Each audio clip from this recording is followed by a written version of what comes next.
Hello प्यारे बच्चों, आज हम क्लास 9th में मोशन चैप्टर से पढ़ने वाले हैं derive the equation of motion. आपने इक्वेशन ऑफ मोशन पढ़ी हुई है सभी ने। फर्स्ट इक्वेशन ऑफ मोशन क्या है? v is equal to U plus A T. Second, s is equal to U T plus half A T square. And third, v square is equal to u square plus 2as. Today we will study that how they are derived. इनको कैसे derive करना है उसको हम आज के topic में पढ़ने वाले हैं। तो हमारा टॉपिक है derive the equation of motion. Derive the equation of motion. तो इसके लिए हम ये मान के चलते हैं, let us we consider that we consider that an object moves with velocity u after some time t. The object acquire the velocity v with uniform acceleration a। हम ये मान के चलते हैं कि हमारा कोई ऑब्जेक्ट मोशन में है। ये इधर हम नोट करेंगे वेलोसिटी, जो मीटर पर सेकंड में होता है जनरली, ऐसा यूनिट। इधर नोट करेंगे हम टाइम, जो सेकंड में रहेगा। तो हम ये मान के चलते हैं कि कोई ऑब्जेक्ट है जो ऑलरेडी मोशन में है और उसकी वेलोसिटी है u। जब ये ऑब्जेक्ट यूनिफॉर्म एक्सीलरेशन से मूव करता है तो कुछ टाइम इंटरवल के बाद इसकी जो वेलोसिटी है वो हो जाती है वेलोसिटी v। तो यहां पर हमारा ऑब्जेक्ट है और ये जो ऑब्जेक्ट था, जब इसने u वेलोसिटी से चलना स्टार्ट कर दिया तो कुछ टाइम इंटरवल के बाद में जो इसकी वेलोसिटी होगी वो क्या हो जाती है? वो हो जाती है v। तो this will represent the velocity v। You will get this point। आपको इस समझ में आना चाहिए कि जब कोई ऑब्जेक्ट ओरिजिन से चलना स्टार्ट करेगा and acquire the velocity u after some interval of time with uniform acceleration it acquire a velocity v। तो जब ऑब्जेक्ट ओरिजिन से चला, इस पॉइंट को, सभी पॉइंट को हम नेम कर देते हैं o, a, b। इसको नाम दे देते हैं यहां पर C, ये D और इसका नाम हो गया E। क्वेश्चन समझ में आ रहा है सभी को? इंट्रोडक्शन में हमने आपसे क्या कहा है कि जब कोई ऑब्जेक्ट ओरिजिन से चलना स्टार्ट करता है उसकी वेलोसिटी v होती है और after some interval of time with uniform acceleration a it acquires some velocity v। तो u से आप सभी जानते हैं इनिशियल वेलोसिटी है, v से फाइनल वेलोसिटी है। उस टाइम इंटरवल के बाद में ऑब्जेक्ट ने यूनिफॉर्म एक्सीलरेशन से वेलोसिटी v को एक्वायर कर लिया। ओके, तो इस ग्राफ से हमें और क्या इंफॉर्मेशन मिलती है उसको अभी हम यहां पर नोट करेंगे। जैसे फ्रॉम ग्राफ से हमें क्या इंफॉर्मेशन मिल रही है? देखो, OA is parallel with CD। OA is parallel with CD। OA क्या है? इनिशियल वेलोसिटी u है, तो CD भी क्या हो जाएगा? इनिशियल वेलोसिटी u हो जाएगा। OE is parallel with the DB and its value is final velocity v। OD is parallel with the AC और इसकी वैल्यू कितनी हो जाएगी? T। And one more thing,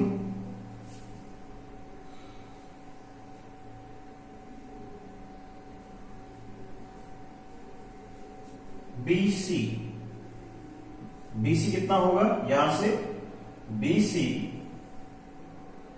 is equal to, या BC is parallel with the AE, BC is parallel with the AE, और ये कितना है, BC is equal to BD minus CD, BD minus CD, BC is equal to BD minus CD. तो BD how much? BD is V और CD is U.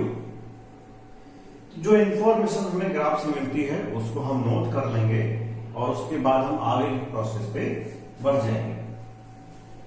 इसे आप note कर लेंगे। Now we will derive the first equation of motion. For derive equation V is equal to U plus AT, we find the acceleration in going from A to B. We find acceleration in going from A to B, A से B तक जाने में कितना acceleration हुआ उसे हम find करेंगे, और it can be find by the slope of AB। AB का स्लोप निकालिए, तो जो AB का स्लोप होगा, slope of AB is equal to होगा परपेंडिकुलर अपॉन बेस। क्या होगा, perpendicular BC upon base AC. Slope means suppose that we find this angle. तो ये स्लोप निकालने का एक मेथड होता है जो आप आगे क्लास में पढ़ेंगे, लेकिन इसका एक बहुत ही स्मॉल यूज हमको यहाँ दे रखा है। एक्सीलरेशन हमको निकालना है। एक्सीलरेशन निकालने के लिए क्या करेंगे, स्लोप निकालेंगे लाइन AB का, और ये हो जाएगा परपेंडिकुलर अपॉन बेस। तो परपेंडिकुलर BC और बेस हो गया AC। तो यहां से देखेंगे BC कितना है, BC is equal to V minus U, V minus U, और AC is how much, AC is equal to T। Slope of AB क्या देगा हमको, स्लोप ऑफ AB हमको देगा एक्सीलरेशन। तो एक्सीलरेशन इज इक्वल टू कितना हो गया, V minus U upon T, और AT is equal to V minus U, और AT plus U is equal to V. This is first equation of motion. You can see V is equal to U plus AT, V is equal to U plus AT. इसको आप ऐसे लिख सकते हो, V is equal to U plus AT. So this is first equation of motion which have been drawn here. So this is the first equation of motion what we have derived. Now we are finding the equation of motion second. But before it, there is another method to calculate the acceleration from this graph. That method also can be seen. For this, we find the acceleration. Another method. Another method में क्या करेंगे, acceleration निकालेंगे, और acceleration is equal to कितना होता है, we know that acceleration is equal to final velocity minus initial velocity upon time taken. We know that very well. हमने पीछे पढ़ा हुआ है कि acceleration क्या है, कि इनिशियल पॉइंट पर और फाइनल पॉइंट पर वेलोसिटी हम ऑब्जर्व करेंगे। फाइनल वेलोसिटी जो इस पॉइंट पर हमने ऑब्जर्व की है v है, और पॉइंट A पर वेलोसिटी क्या है, u है। तो final velocity minus initial velocity, और टाइम कितना कंज्यूम हो रहा है इस तक जाने में, इट इज टाइम t। तो इस तरीके से भी हम एक्सीलरेशन को फाइंड आउट कर सकते हैं। तो एक्सीलरेशन इक्वल टू कितना हो जाएगा, v minus u upon t।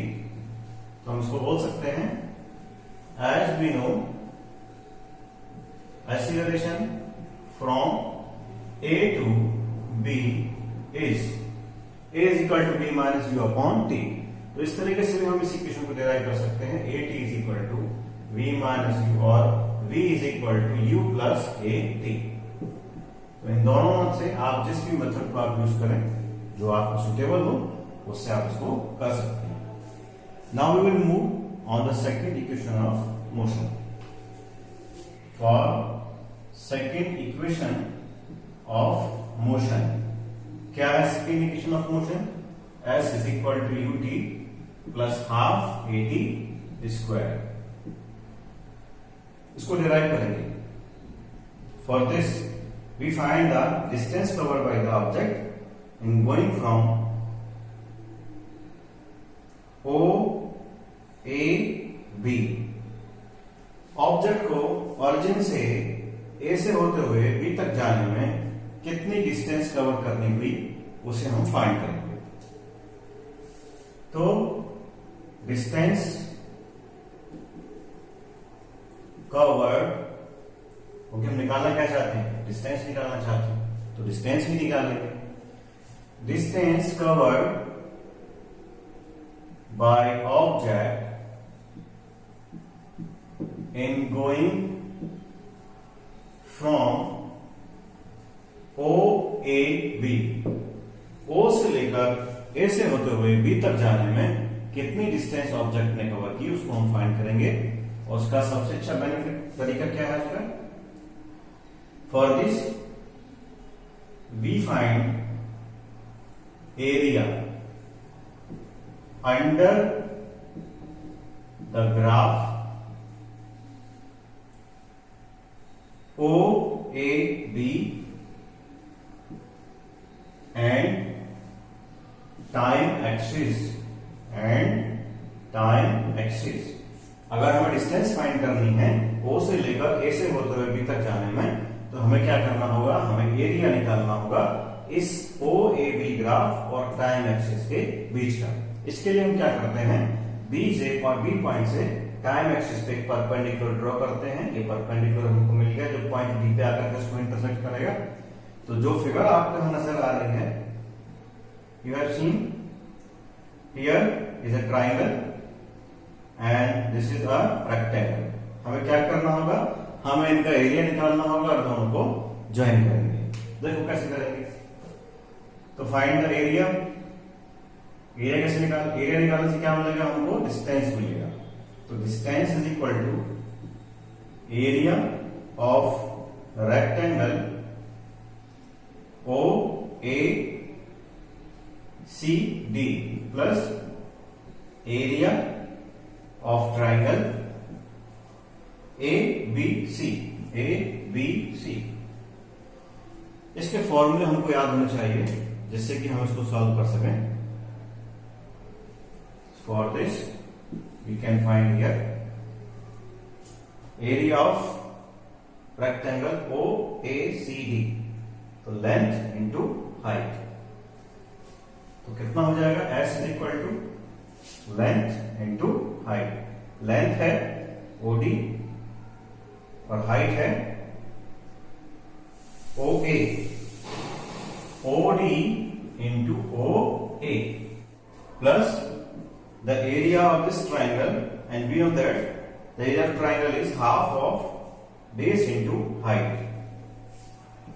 Half of base. What is base? AC. And what is the height? It is BC. So B into C. So OA is how much? OA is U or OD is T. So we will get U and T. Plus half AC is what? AC is equal to T and BC is equal to, it is V minus U.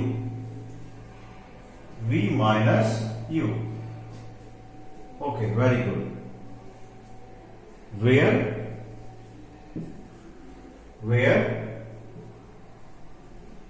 V minus U is equal to 80।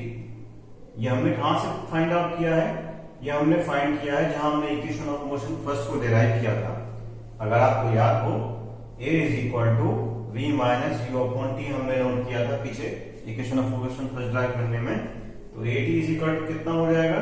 AT is equal to V minus U हो जाएगा। तो V minus U is equal to कितना हो गया? 80। इसे आप note कर लेंगे।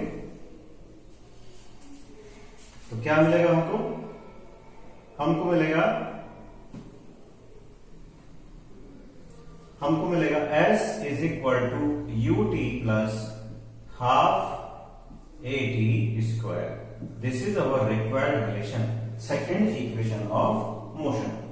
तो second of equation of motion को भी हमने यहाँ पे क्या कर लिया है, डिराइव कर लिया है। एक बार फिर समझ लीजिए कैसे किया है हमने।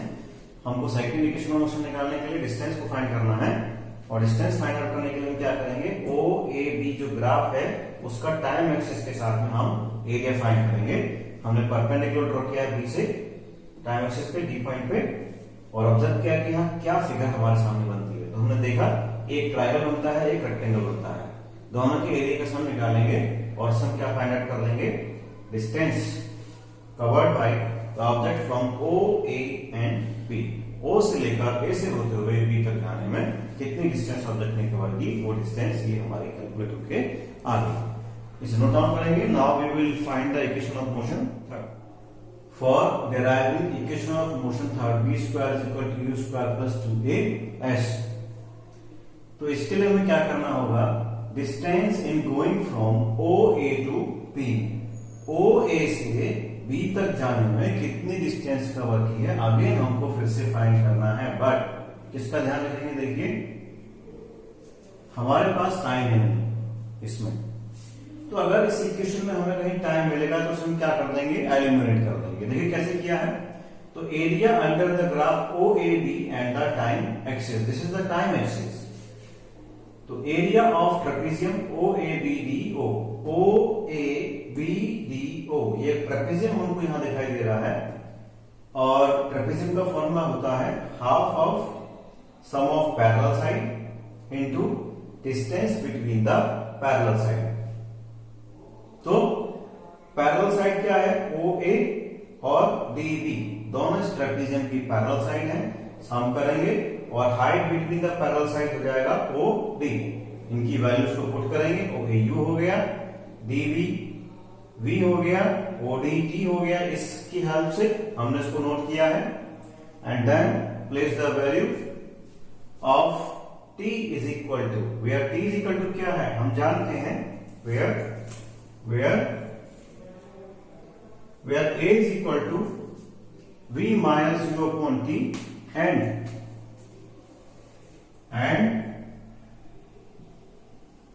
t is equal to कितना हो जाएगा, v minus u upon t।